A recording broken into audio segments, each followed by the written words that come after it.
Hi, this is Karen, Grandmother Dances in the Night Skies. How are you today? Today we're going to be talking about belonging or fitting in. Are they the same thing? Let's talk about the differences. So I'm going to give you a few scenarios here. You go into a restaurant, you're with a bunch of friends, you're all going to go out for dinner. What do you wear? Well, do you wear something that maybe everyone, oh, I just know everyone's going to be wearing high heels and leather pants and these type of clothes, and do I wear all that stuff too, even if it doesn't feel comfortable because you're going to fit in with the crowd? Or do you wear the big baggy shirt and something totally different that's you? And you don't have to go to that extreme, but that's what I'm talking about, fitting in or belonging. Often when we're with a group of people, we try to, or some people try to, not everybody anymore. I don't anymore, but I used to. I tried to fit into whatever the group was, the consensus of the group.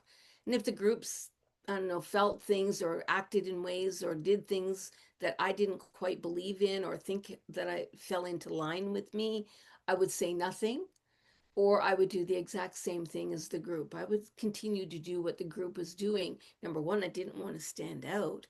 And I wanted my peers to accept me and judge and not judge me differently.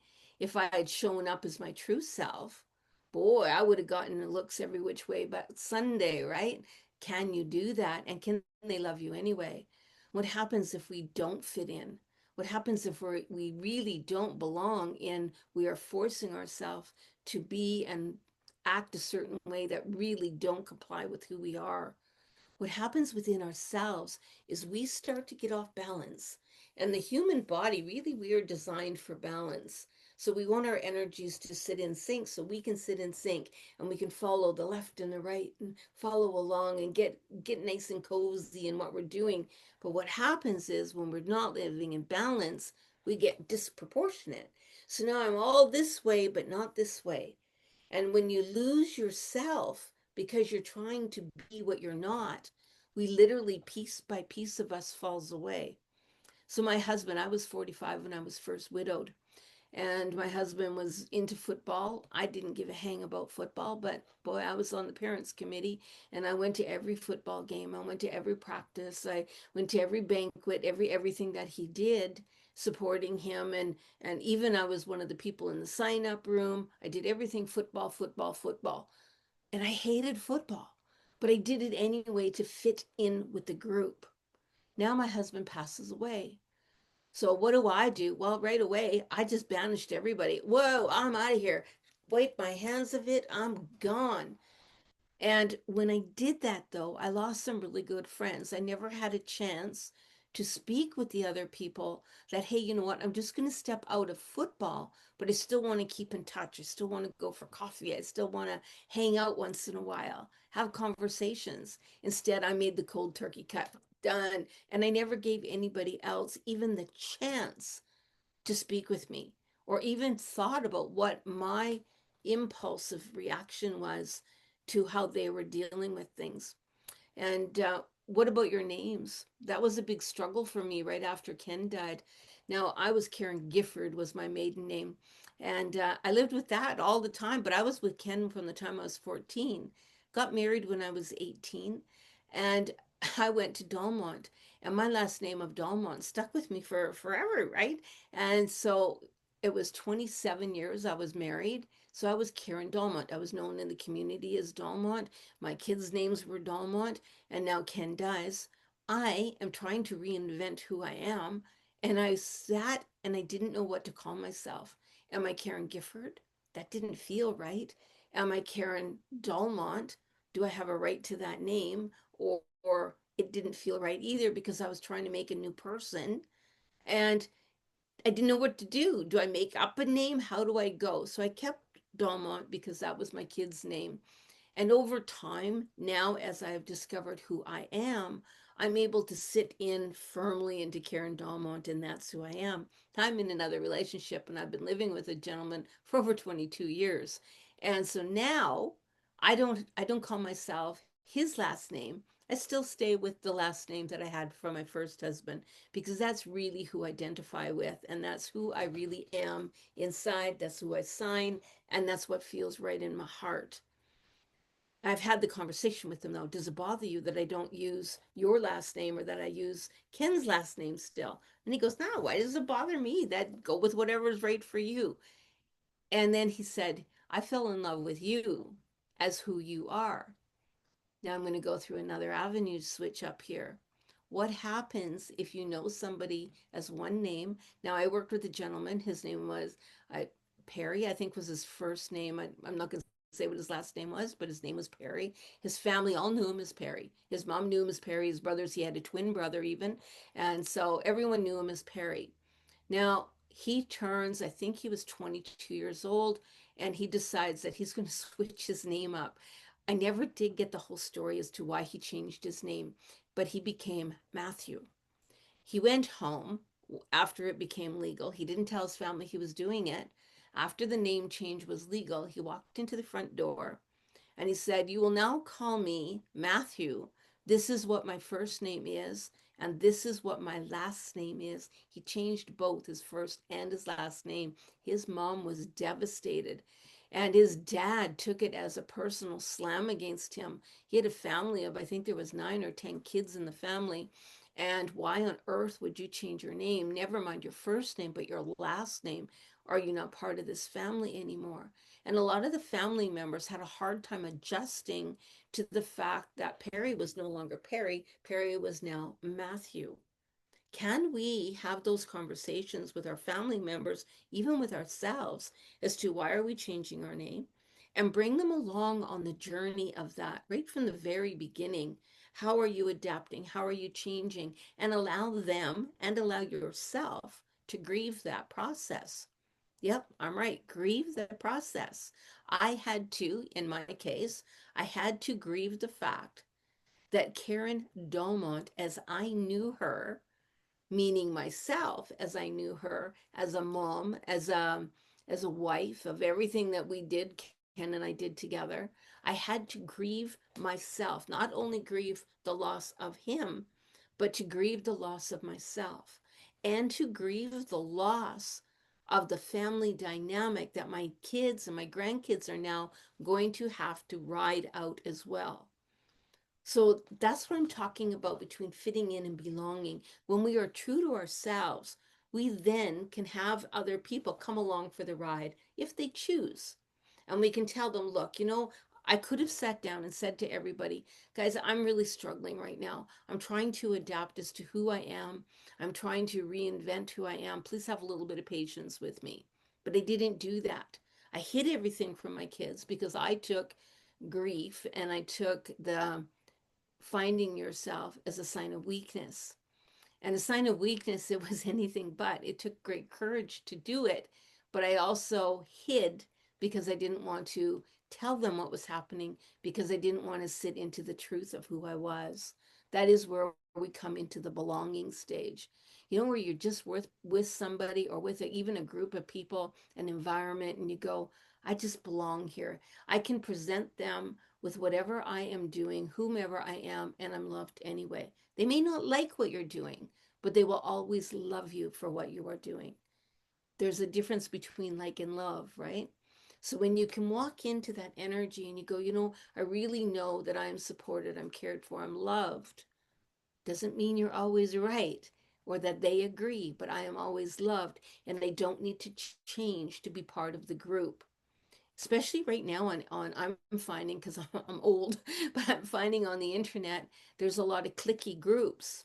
If you don't believe, say, think, do everything that we tell you to do, then you don't belong. There's the people that are called influencers. That is my biggest pet peeve out there, to be honest with you. I'm not an influencer. I'm just simply saying who I am. I don't demand or want the attention for being, I don't know, this pretend person, this pretend make believe what I'm doing. I really want to be who I am, and I'm not expecting anyone else to adapt, change, or fit into my lifestyle. I will accept you and meet you where you are and allow you to be who you are. If we are friends, I love you for who you are. And I don't expect you to change for me.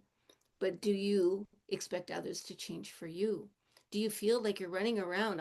You know what? I used to say I'm the great chameleon. I'm the chameleon. I could be anything you want me to be. I thought that was a really good thing. I thought that was the best thing ever. I could be anything you want me to be, and I will do anything you want me to do. I am going to fit in come hell or high water. I'm coming in here. But you know what? When I started walking into the shaman's path, oh Lord, I had a lot of people say, "You're not indigenous. Why are you walking into the shaman's path?" Or "You aren't born in the Amazon. How can you call yourself a shaman?" For the record, I don't. But they were putting me into that role.